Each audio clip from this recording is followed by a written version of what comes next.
Welcome. Step into a world where stories breathe through my voice. Leave everything behind, find your perfect spot, and let's begin. Wildheath Grange stood a little way back from the road, with a barren stretch of heath behind it, and a few tall fir trees with straggling wind-tossed heads for its only shelter. It was a lonely house on a lonely road, little better than a lane, leading across a desolate waste of sandy fields to the seashore, and it was a house that bore a bad name among the natives of the village of Holcroft, which was the nearest place where humanity might be found.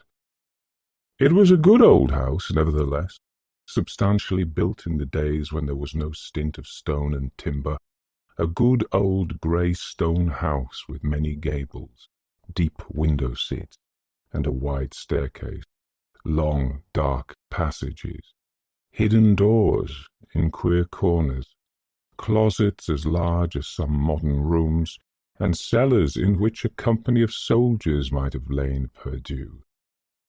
This spacious old mansion was given over to rats and mice, loneliness, echoes, and the occupation of 3 elderly people, Michael Bascom, whose forebears had been landowners of importance in the neighbourhood, and his 2 servants, Daniel Skegg and his wife, who had served the owner of that grim old house ever since he left the university, where he had lived 15 years of his life, 5 as a student and 10 professor of natural science. At 33, Michael Bascom had seemed a middle-aged man. At 56, he looked and moved and spoke like an old man.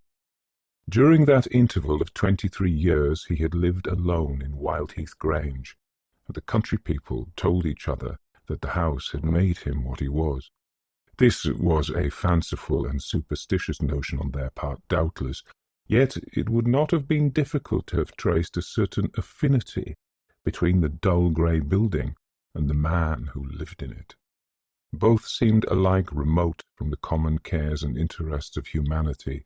Both had an air of settled melancholy, engendered by perpetual solitude. Both had the same faded complexion, the same look of slow decay. Yet, lonely as Michael Bascom's life was at Wildheath Grange, he would not on any account have altered its tenor. He had been glad to exchange the comparative seclusion of college rooms for the unbroken solitude of Wildheath. He was a fanatic in his love of scientific research, and his quiet days were filled to the brim with labours that seldom failed to interest and satisfy him. There were periods of depression, occasional moments of doubt when the goal towards which he strove seemed unattainable, and his spirit fainted within him. Happily, such times were rare with him. He had a dogged power of continuity which ought to have carried him to the highest pinnacle of achievement, and which, perhaps, might ultimately have won for him a grand name and a world-wide renown. But for a catastrophe which burdened the declining years of his harmless life with an unconquerable remorse. One autumn morning, when he had lived just 23 years at Wildheath, and had only lately begun to perceive that his faithful butler and body-servant, who was middle-aged when he first employed him, was actually getting old, Mr. Bascom's breakfast meditations over the latest treatise on the atomic theory were interrupted by an abrupt demand from that very Daniel Skegg. The man was accustomed to wait upon his master in the most absolute silence, and his sudden breaking out into speech was almost as startling as if the bust of Socrates above the bookcase had burst into human language. "It's no use," said Daniel. "My missus must have a girl." What?" demanded Mr. Bascom, without taking his eyes from the line he had been reading. A girl to trot about and wash up and help the old lady. She's getting weak on her legs, poor soul. We've none of us grown younger in the last 20 years. 20 years, echoed Michael Bascom scornfully. What is 20 years in the formation of a strata? What even in the growth of an oak, the cooling of a volcano? Not much, perhaps, but it's apt to tell upon the bones of a human being. The manganese staining to be seen upon some skulls would certainly indicate, began the scientist dreamily. I wish my bones were only as free from rheumatics as they were 20 years ago, pursued Daniel testily, and then perhaps I should make light of 20 years. Howsoever, the long and the short of it is, my missus must have a girl.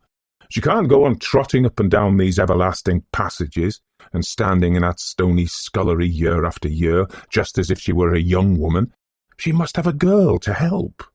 Let her have 20 girls, said Mr. Bascom, going back to his book.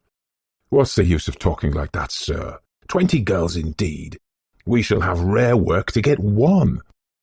Because the neighbourhood is sparsely populated, interrogated Mr. Bascom, still reading. No, sir, because this house is known to be haunted. Michael Bascom laid down his book and turned a look of grave reproach upon his servant. Skegg, he said in a severe voice, I thought you had lived long enough with me to be superior to any folly of that kind. I don't say that I believe in ghosts, answered Daniel in a semi-apologetic air, but the country people do. There's not a mortal among 'em that'll venture across our threshold after nightfall. Merely because Anthony Bascom, who had led a wild life in London and lost his money and land, came here broken-hearted and is supposed to have destroyed himself in this house, the only remnant of property that was left to him out of a fine estate. Supposed to have destroyed himself, cried Skegg. Why, the fact is as well known as the death of Queen Elizabeth or the Great Fire of London. Why, wasn't he buried at the crossroads between here and Holcroft? An idle tradition for which you could produce no substantial proof, retorted Mr. Bascom. I don't know about proof, but the country people believe it as firmly as they believe their gospel.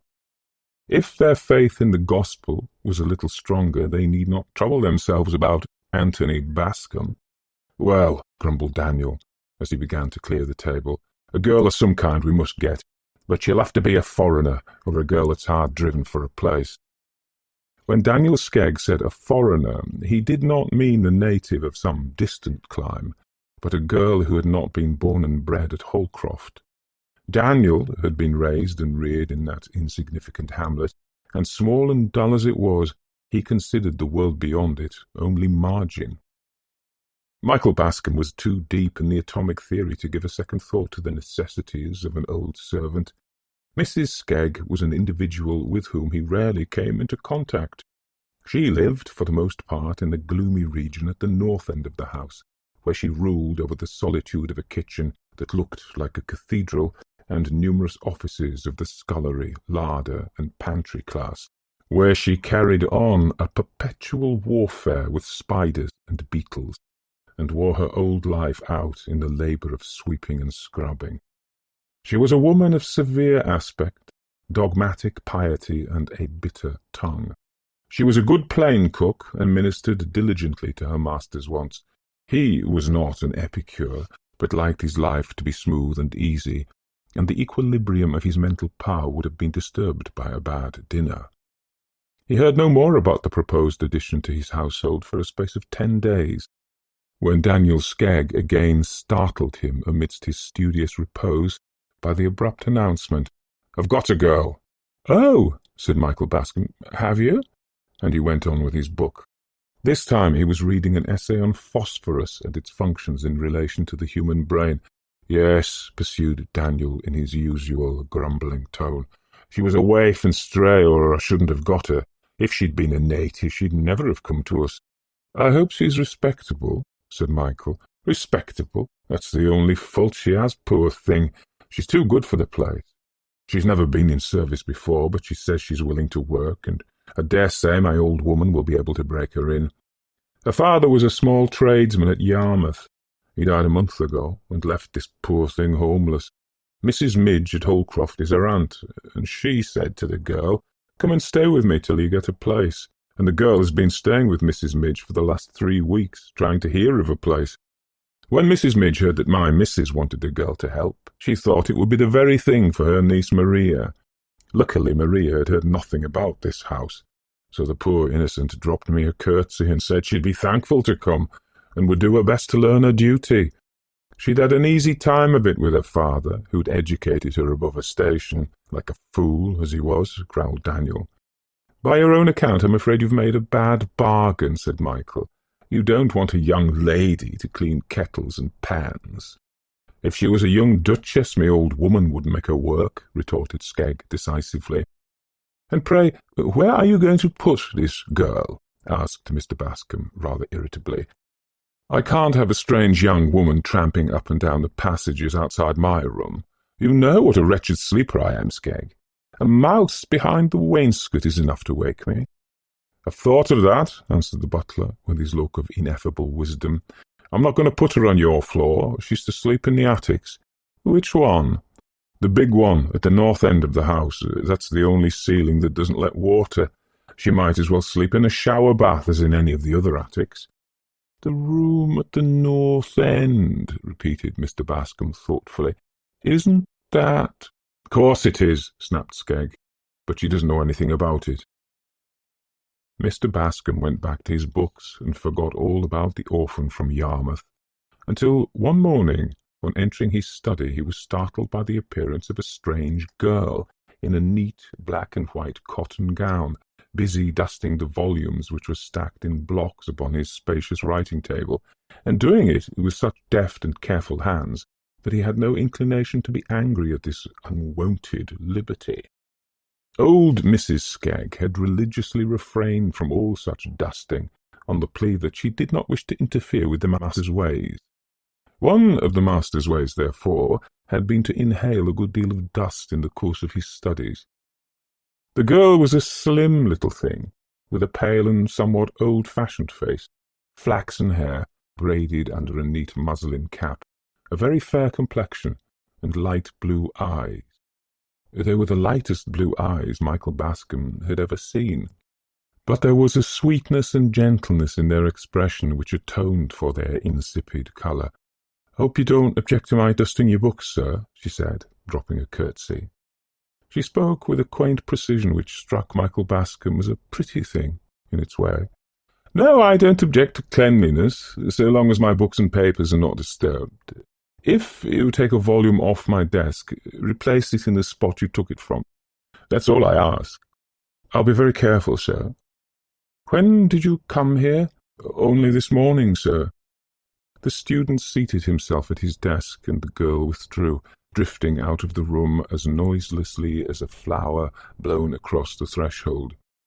Michael Bascom looked after her curiously. He had seen very little of youthful womanhood in his dry-as-dust career, and he wondered at this girl, as at a creature of a species hitherto unknown to him. How fairly and delicately she was fashioned! What a translucent skin! What soft and pleasing accents issued from those rose-tinted lips! A pretty thing, assuredly, this kitchen wench. A pity that in all this busy world there could be no better work found for her than the scouring of pots and pans. Absorbed in his consideration about dry bones, Mr. Bascom thought no more of the pale-faced handmaiden. He saw her no more about his rooms. Whatever work she did there was done early in the morning, before the scholars' breakfast. She had been a week in the house, when he met her one day in the hall. He was struck by the change in her appearance. The girlish lips had lost their rosebud hue. The pale blue eyes had a frightened look, and there were dark rings round them, as in one whose nights had been sleepless, or troubled by evil dreams. Michael Bascom was so startled by an undefinable look in the girl's face that, reserved as he was by habit and nature, he expanded so far as to ask her what ailed her. "There is something amiss, I'm sure," he said. "What is it?" "Nothing, sir," she faltered, looking still more scared at his question. "Indeed, it is nothing, or nothing worth troubling you about." "Nonsense! Do you suppose because I live among books I have no sympathy with my fellow creatures? Tell me what is wrong with you, child. You have been grieving about the father you have lately lost, I suppose." "No, sir, it's not that. I shall never leave off being sorry for that. It is a grief which will last me all my life." "What, there is something else, then?" asked Michael impatiently. "I see you're not happy here. Hard work does not suit you. I thought as much." "Oh, sir, please don't think that," cried the girl very earnestly. "Indeed, I'm glad to work, glad to be in service. It's only—" She faltered and broke down, the tears rolling slowly from her sorrowful eyes despite her effort to keep them back. "Only what?" cried Michael, growing angry. "The girl is full of secrets and mysteries. What do you mean, wench? I know it's very foolish, sir, but I'm afraid of the room where I sleep." "Afraid? Why?" "Shall I tell you the truth, sir? Will you promise not to be angry?" "I will not be angry if you will only speak plainly, but you provoke me by these hesitations and suppressions." And please, sir, don't tell Mrs. Skegg that I've told you. She would scold me, or perhaps even send me away." "Mrs. Skegg shall not scold you. Go on, child." "You may not know the room where I sleep, sir. It's a large room at one end of the house, looking towards the sea. I can see the dark line of water from the window, and I wonder sometimes to think that that is the same ocean I used to see when I was a child at Yarmouth. It's very lonely, sir, at the top of the house. Mr. and Mrs. Skegg sleep in a little room near the kitchen, you know, sir, and I'm quite alone on the top floor. Skegg told me you had been educated in advance of your position in life, Maria. I should have thought the first effect of a good education would have been to make you superior to any foolish fancies about empty rooms. Oh, pray, sir, do not think it's any fault in my education. Father took such pains with me. He spared no expense in giving me as good an education as a tradesman's daughter need wish for. And he was a religious man, sir. He did not believe—" Here she paused, with a suppressed shudder. "In the spirits of the dead appearing to the living, since the days of miracles, when the ghost of Samuel appeared to Saul. He never put any foolish ideas into my head, sir. I hadn't a thought of fear when I first lay down to rest in the big lonely room upstairs. Well, what then? But on the very first night," the girl went on breathlessly, "I felt weighed down in my sleep, as if there was some heavy burden laid upon my chest. It was not a bad dream, but it was a sense of trouble that followed me all through my sleep, and just at daybreak, it begins to be light a little after 6, I woke suddenly with the cold perspiration pouring down my face. I knew that there was something dreadful in the room." "What do you mean by something dreadful? Did you see anything?" "Not much, sir, but it froze the blood in my veins, and I knew it was this that had been following me and weighing upon me all through my sleep. In the corner, between the fireplace and the wardrobe, I saw a shadow, a dim, shapeless shadow, produced by an angle of the wardrobe, I dare say." "No, sir, I could see the shadow of the wardrobe, distinct and sharp, as if it had been painted on the wall. This shadow was in the corner, a strange, shapeless mass, or, if it had any shape at all, it seemed—" "What?" asked Michael eagerly. "The shape of a dead body, hanging against the wall." Michael Bascom grew strangely pale, yet he affected utter incredulity. "Poor child," he said kindly, "you have been fretting about your father until your nerves are in a weak state and you're full of fancies. A shadow in the corner indeed. Why, at daybreak every corner is full of shadows. My old coat flung upon a chair will make you as good a ghost as you need care to see. Oh, sir, I've tried to think it's my fancy, but I've had the same burden weighing me down every night. I've seen the same shadow every morning. But when broad daylight comes, can you not see what stuff your shadow is made of? No, sir. The shadow goes before it's broad daylight." "Of course, just like other shadows." Come, get these silly notions out of your head, or you'll never do for the workaday world. I could easily speak to Mrs. Skegg and make her give you another room, if I wanted to encourage you in your folly, but that would be about the worst thing I could do for you. Besides, she tells me that all the other rooms on that floor are damp, and no doubt if she shifted you into one of them, you would discover another shadow in another corner, and get rheumatism into the bargain. No, my good girl, you must try to prove yourself the better for a superior education." "I'll do my best, sir," Maria answered meekly, dropping a curtsy. Maria went back to the kitchen sorely depressed. It was a dreary life she led at Wildheath Grange. Dreary by day, awful by night, for the vague burden and the shapeless shadow, which seemed so slight a matter to the elderly scholar, were unspeakably terrible to her.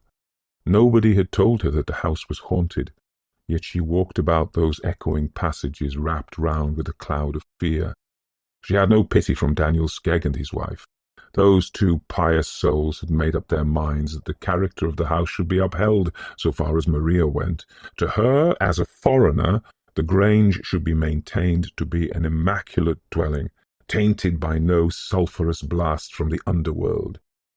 A willing, biddable girl had become a necessary element in the existence of Mrs. Skegg. That girl had been found, and that girl must be kept. Any fancies of a supernatural character must be put down with a high hand. "Ghosts, indeed," cried the amiable Skegg. "Read your Bible, Maria, and don't talk no more about ghosts."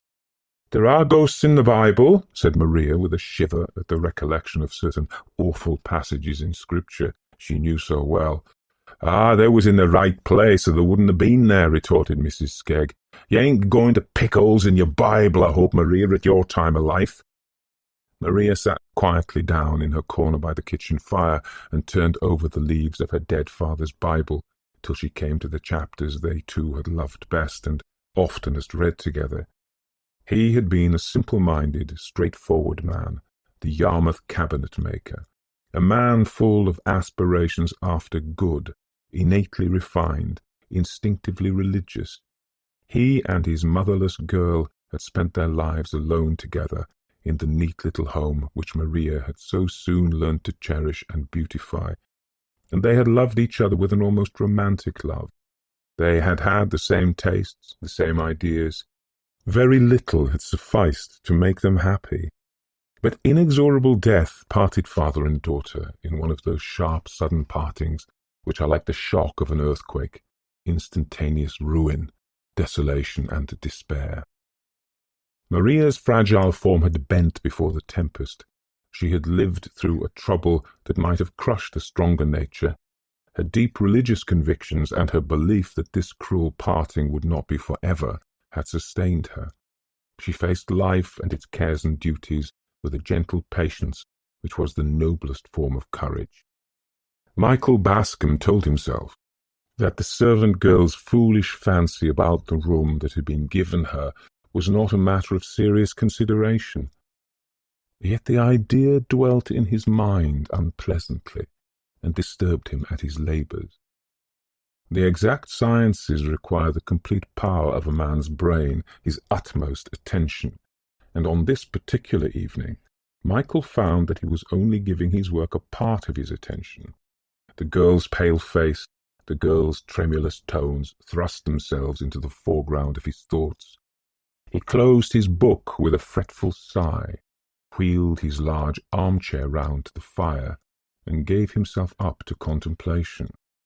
To attempt study with so disturbed a mind was useless. It was a dull grey evening, early in November. The student's reading lamp was lighted, but the shutters were not yet shut, nor the curtains drawn. He could see the leaden sky outside his windows, the fir-tree tops tossing in the angry wind. He could hear the wintry blast whistling amidst the gables before it rushed off seaward with a savage howl that sounded like a war-whoop. Michael Bascom shivered and drew nearer the fire. "It's childish, foolish nonsense," he said to himself. "Yet it's strange she should have that fancy about the shadow, for they say Anthony Bascom destroyed himself in that room. I remember hearing it when I was a boy from an old servant whose mother was housekeeper at the great house in Anthony's time. I never heard how he died, poor fellow, whether he poisoned himself or shot himself or cut his throat, but I've been told that that was the room. Old Skegg has heard it too. I could see that by his manner when he told me the girl was to sleep there." He sat for a long time, till the grey of evening outside his study windows changed to the black of night, and the war-whoop of the wind died away to a low complaining murmur. He sat, looking into the fire, and letting his thoughts wander back to the past and the traditions he had heard in his boyhood. That was a sad, foolish story of his great-uncle Anthony Bascom, the pitiful story of a wasted fortune and a wasted life, a riotous collegiate career at Cambridge, a racing stable at Newmarket, an imprudent marriage, a dissipated life in London, a runaway wife, an estate forfeited to moneylenders, and then the fateful end. Michael had often heard that dismal story, how when Anthony Bascom's fair, false wife had left him when his credit was exhausted, and his friends had grown tired of him, and all was gone except Wildheath Grange. Anthony, the broken-down man of fashion, had come to that lonely house unexpectedly one night, and had ordered his bed to be got ready for him in the room where he used to sleep when he came to the place for the wild duck shooting in his boyhood. His old blunderbuss was still hanging over the mantelpiece, where he had left it when he came into the property and could afford to buy the newest thing in fowling pieces. He had not been to Wildheath for 15 years, nay, for a good many of those years he had almost forgotten that the dreary old house belonged to him. The woman who had been housekeeper at Bascom Park, till house and lands had passed into the hands of the moneylenders, was at this time the sole occupant of Wildheath. She cooked some supper for her master, and made him as comfortable as she could in the long untenanted dining-room. But she was distressed to find, when she cleared the table after he had gone upstairs to bed, that he had eaten hardly anything. Next morning she got his breakfast ready in the same room, which she managed to make brighter and cheerier than it had looked overnight. Brooms, dusting brushes, and a good fire did much to improve the aspect of things. But the morning wore on to noon, and the old housekeeper listened in vain for her master's footfall on the stairs. Noon waned to late afternoon. She had made no attempt to disturb him, thinking that he had worn himself out by a tedious journey on horseback, and that he was sleeping the sleep of exhaustion. But when the brief November day clouded with the first shadows of twilight, the old woman grew seriously alarmed, and went upstairs to her master's door, where she waited in vain for any reply to her repeated calls and knockings. The door was locked on the inside, and the housekeeper was not strong enough to break it open. She rushed downstairs again full of fear, and ran bareheaded out into the lonely road. There was no habitation nearer than the turnpike on the old coach road from which this side road branched off to the sea. There was scanty hope of a chance passer-by.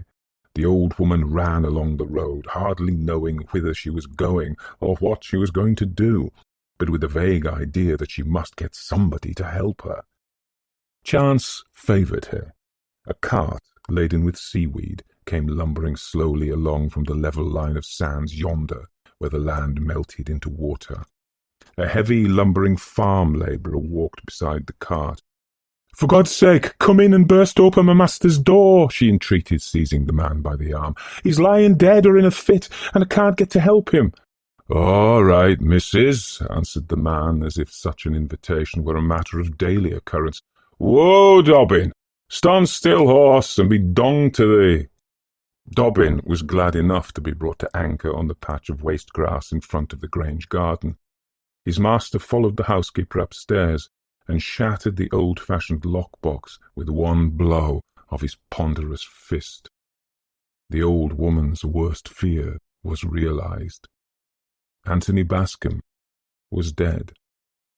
But the mode and manner of his death Michael had never been able to learn. The housekeeper's daughter, who told him the story, was an old woman when he was a boy. She had only shaken her head and looked unutterable things when he questioned her too closely. She had never even admitted that the old squire had committed suicide, yet the tradition of his self-destruction was rooted in the minds of the natives of Holcroft, and there was a settled belief that his ghost, at certain times and seasons, haunted Wildheath Grange. Now Michael Bascom was a stern materialist. For him the universe with all its inhabitants was a great machine governed by inexorable laws. To such a man the idea of a ghost was simply absurd. as absurd as the assertion that 2 and 2 make 5, or that a circle can be formed of a straight line. Yet he had a kind of dilettante interest in the idea of a mind which could believe in ghosts. The subject offered an amusing psychological study. This poor little pale girl now had evidently got some supernatural terror into her head, which could only be conquered by rational treatment. "I know what I ought to do," Michael Bascom said to himself suddenly. "I'll occupy that room myself tonight and demonstrate to this foolish girl that her notion about the shadow is nothing more than a silly fancy, bred of timidity and low spirits. An ounce of proof is better than a pound of argument. If I can prove to her that I have spent a night in the room and seen no such shadow, she will understand what an idle thing superstition is." Daniel came in presently to shut the shutters. "Tell your wife to make up my bed in the room where Maria has been sleeping, and put her into one of the rooms on the first floor for tonight, Skegg," said Mr. Bascom. "Sir?" Mr. Bascom repeated his order. "That silly wench has been complaining to you about her room," Skegg exclaimed indignantly. "She doesn't deserve to be well fed and cared for in a comfortable home. She ought to go to the workhouse." "Don't be angry with the poor girl, Skegg.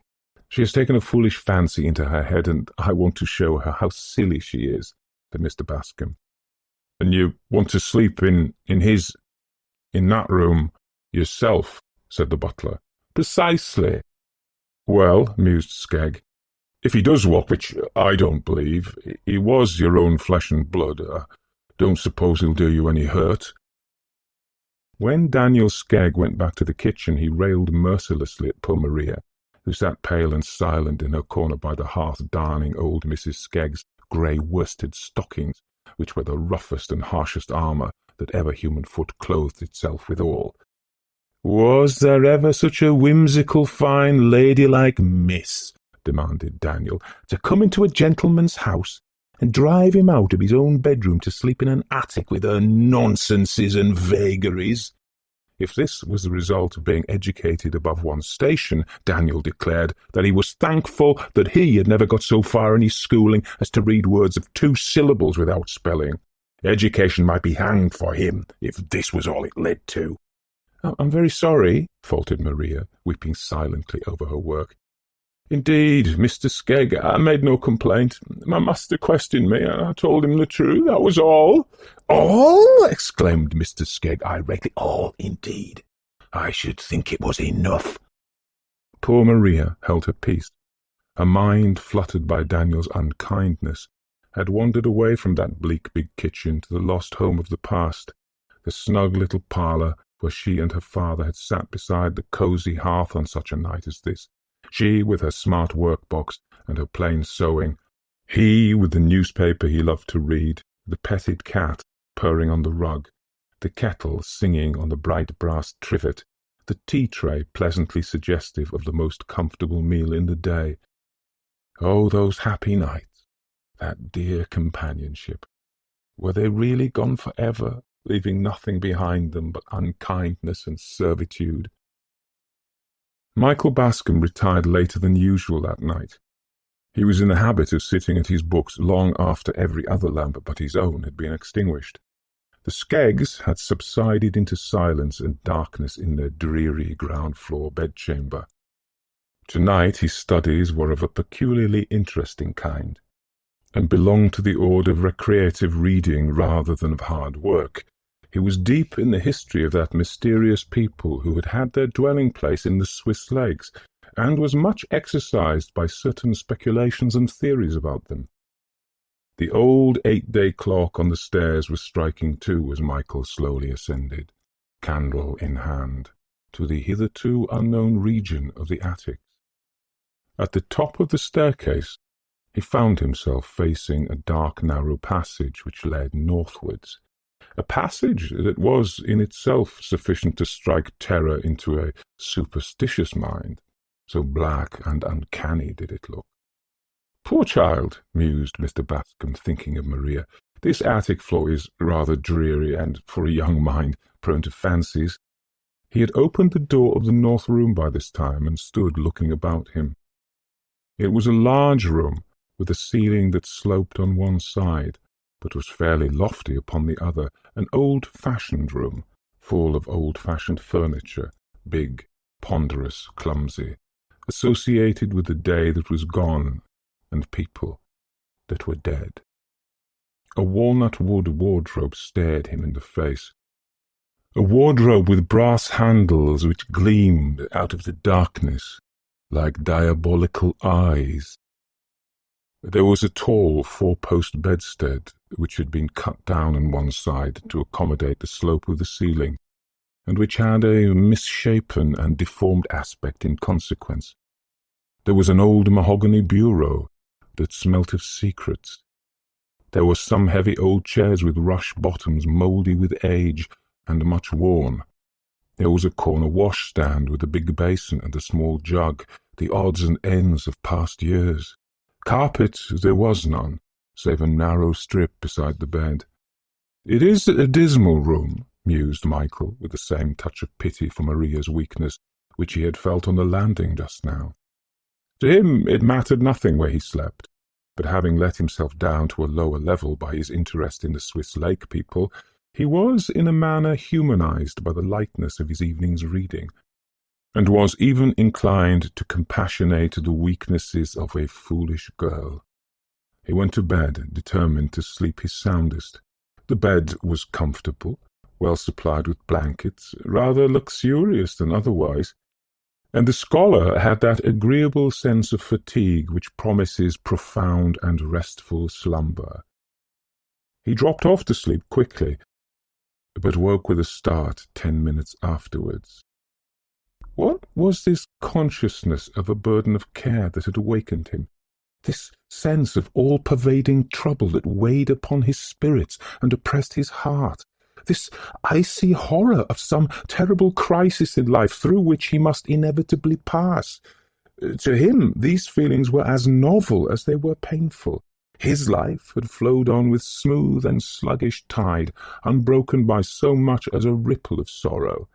Yet tonight he felt all the pangs of unavailing remorse, the agonizing memory of a life wasted, the stings and humiliation of disgrace, shame, ruin, a hideous death, which he had doomed himself to die by his own hand. These were the horrors that pressed him round and weighed him down as he lay in Anthony Bascom's room. Yes, even he, the man who could recognize nothing in nature or in nature's God better or higher than an irresponsible and invariable machine governed by mechanical laws, was fain to admit that here he found himself face to face with a psychological mystery. This trouble which came between him and sleep was the trouble that had pursued Anthony Bascom on the last night of his life. So had the suicide felt as he lay in that lonely room, perhaps striving to rest his wearied brain with one last earthly sleep before he passed to the unknown intermediate land where all is darkness and slumber. And that troubled mind had haunted the room ever since. It was not the ghost of the man's body that returned to the spot where he had suffered and perished, but the ghost of his mind, his very self, no meaningless simulacrum of the clothes he wore and the figure that filled them. Michael Bascom was not the man to abandon his high ground of sceptical philosophy without a struggle. He tried his hardest to conquer this oppression that weighed upon mind and sense. Again and again he succeeded in composing himself to sleep, but only to wake again and again to the same torturing thoughts, the same remorse, the same despair.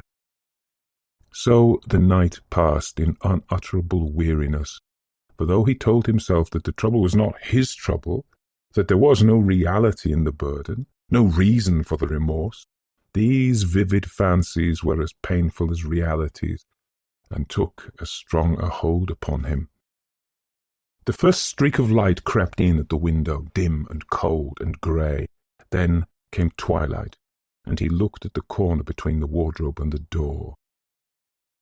Yes, there was the shadow, Not the shadow of the wardrobe only, that was clear enough, but a vague and shapeless something which darkened the dull brown wall, so faint, so shadowy that he could form no conjecture as to its nature or the thing that it represented. He determined to watch this shadow till broad daylight, but the weariness of the night had exhausted him, and before the first dimness of dawn had passed away, he had fallen fast asleep, and was tasting the blessed balm of undisturbed slumber. When he woke, the winter sun was shining in at the lattice, and the room had lost its gloomy aspect. It looked old-fashioned and grey and brown and shabby, but the depth of its gloom had fled with the shadows and the darkness of the night. Mr. Bascom rose refreshed by a sound sleep, which had lasted nearly 3 hours. He remembered the wretched feelings which had gone before that renovating slumber, but he recalled his strange sensations only to despise them, and he despised himself for having attached any importance to them. Indigestion, very likely, he told himself, or perhaps mere fancy engendered of that foolish girl's story. The wisest of us is more under the dominion of imagination than he would care to confess. Well, Maria shall not sleep in this room any more. There is no particular reason why she should, and she shall not be made unhappy to please old Skegg and his wife. When he had dressed himself in his usual leisurely way, Mr. Bascom walked up to the corner where he had seen or imagined the shadow, and examined the spot very carefully. At first sight he could discover nothing of a mysterious character. There was no door in the papered wall, no trace of a door that had been there in the past. There was no trapdoor in the worm-eaten boards. There was no dark, ineradicable stain to hint at murder. There was not the faintest suggestion of a secret or a mystery. He looked up at the ceiling. That was sound enough, save for a dirty patch here and there where the rain had blistered it. Yes, there was something, an insignificant thing, yet with a suggestion of grimness which startled him. About a foot below the ceiling he saw a large iron hook projecting from the wall, just above the spot where he had seen the shadow of a vaguely defined form. He mounted on a chair the better to examine this hook and to understand, if he could, the purpose for which it had been put there. It was old and rusty. It must have been there for many years. Who could have placed it there, and why? It was not the kind of hook upon which one would hang a picture or one's garment. It was placed in an obscure corner. Had Anthony Bascom put it there on the night he died? Or did he find it there, ready for a fatal use? If I were a superstitious man, thought Michael, I should be inclined to believe that Anthony Bascom hung himself from that rusty old hook. "Sleep well, sir?" asked Daniel as he waited upon his master at breakfast. "Admirably," answered Michael, determined not to gratify the man's curiosity. He had always resented the idea that Wildheath Grange was haunted. "Oh, indeed, sir, you were so late that I fancied—" "Late? Yes, I slept so well that I overshot my usual hour for waking. But, by the way, Skegg, as that poor girl objects to the room, let her sleep somewhere else. It can't make any difference to us." "And it may make some difference to her," muttered Daniel in his grumpy way. "You didn't see anything queer up there, did you?" "See anything? Of course not." "Well, then, why should she see things? It's all a silly fiddle-faddle." "Never mind. Let her sleep in another room." "There ain't another room on the top floor that's dry." "Then let her sleep on the floor below. She creeps about quietly enough, poor little timid thing. She won't disturb me." Daniel grunted, and his master understood the grunt to mean obedient assent. But here Mr. Bascom was unhappily mistaken. The proverbial obstinacy of the pig family is as nothing compared with the obstinacy of a cross-grained old man, whose narrow mind has never been illuminated by education. Daniel was beginning to feel jealous of his master's compassionate interest in the orphan girl. She was a sort of gentle, clinging thing that might creep into an elderly bachelor's heart unawares, and make herself a comfortable nest there. "We shall have fine carryings on, and me and my old woman will be nowhere if I don't put my heel pretty strong upon this nonsense," Daniel muttered to himself as he carried the breakfast tray to the pantry. Maria met him in the passage. "Well, Mr. Skegg, what did my master say?" she asked breathlessly. "Did he see anything strange in the room?" "No, girl, what should he see? He said you were a fool." "Nothing disturbed him, and he slept there peacefully," faltered Maria. "Never slept better in his life." "Now don't you begin to feel ashamed of yourself?" "Yes," she answered meekly. "I'm ashamed of being so full of fancies. I'll go back to my room tonight, Mr. Skegg, if you like, and I'll never complain of it again." "I hope you won't," snapped Skegg. "You've given us trouble enough already." Maria sighed and went about her work in saddest silence. The day wore slowly on, like all other days in that lifeless old house. The scholar sat in his study. Maria moved softly from room to room, sweeping and dusting in the cheerless solitude. The midday sun faded into the grey of afternoon, and evening came down like a blight upon the dull old house. Throughout that day Maria and her master never met. Anyone who had been so far interested in the girl as to observe her appearance would have seen that she was unusually pale, and that her eyes had a resolute look, as of one who was resolved to face a painful ordeal. She ate hardly anything all day. She was curiously silent. Skegg and his wife put down both these symptoms to temper. "She won't eat and she won't talk," said Daniel to the partner of his joys. "That means sulkiness, and I never allowed sulkiness to master me when I was a young man, when you tried it on me as a young woman, and I'm not going to be conquered by sulkiness in my old age." Bedtime came, and Maria bade the Skeggs a civil good night, and went up to her lonely garret without a murmur. The next morning came, and Mrs. Skegg looked in vain for her patient handmaiden when she wanted Maria's services in preparing the breakfast. "The wench sleeps sound enough this morning," said the old woman. "Go and call her, Daniel. My poor legs can't stand them stairs." "Your poor legs are getting uncommon useless," muttered Daniel testily, as he went to do his wife's behest. He knocked at the door and called Maria, once, twice, thrice, many times. But there was no reply. He tried the door and found it locked. He shook the door violently, cold with fear. Then he told himself that the girl had played him a trick. She had stolen away before daybreak and left the door locked to frighten him. But no, this could not be, for he could see the key in the lock when he knelt down and put his eye to the keyhole. The key prevented his seeing into the room. "She's in there laughing in her sleeve at me," he told himself, "but I'll soon be even with her." There was a heavy bar on the staircase, which was intended to secure the shutters of the window that lighted the stairs. It was a detached bar, and always stood in a corner near the window, which it was but rarely employed to fasten. Daniel ran down to the landing and seized upon this massive iron bar, and then ran back to the garret door. One blow from the heavy bar shattered the old lock, which was the same lock the carter had broken with his strong fist 70 years before. The door flew open, and Daniel went into the attic, which he had chosen for the stranger's bedchamber. Maria was hanging from the hook in the wall. She had contrived to cover her face decently with her handkerchief. She had hanged herself deliberately about an hour before Daniel found her, in the early grey of morning. The doctor, who was summoned from Holcroft, was able to declare the time at which she had slain herself, but there was no one who could say what sudden access of terror had impelled her to the desperate act, or under what slow torture of nervous apprehension her mind had given way. The coroner's jury returned the customary merciful verdict of temporary insanity. The girl's melancholy fate darkened the rest of Michael Bascom's life.